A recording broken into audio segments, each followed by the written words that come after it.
folks, Aaron here from Bean Sprout, and I'm just starting to get the December instruments ready. This one is a soprano. It's one of my Kingdom era soprano instruments. This one's loosely based off of some original instruments from the 1880s and 90s that I saw in Hawaii a few years ago as part of a research project.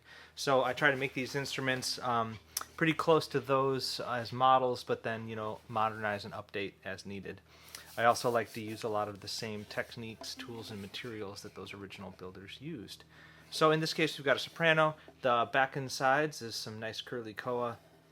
It came from another builder who was moving and retiring, and I got some of their wood. The top is some salvaged redwood.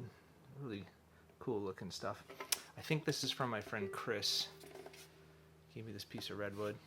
Got some koa up here for a fretboard, headplate, and bridge. And then it's got a western red cedar neck. The binding on here is some of our homemade binding.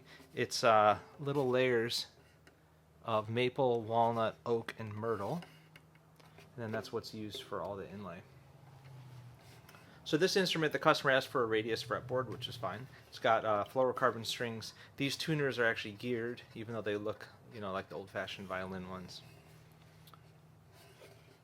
And yeah, I'm really proud of it. It's nice and light. It's got a nice, bright, sparkly sound, but I think the redwood gives it a little depth that's very nice. So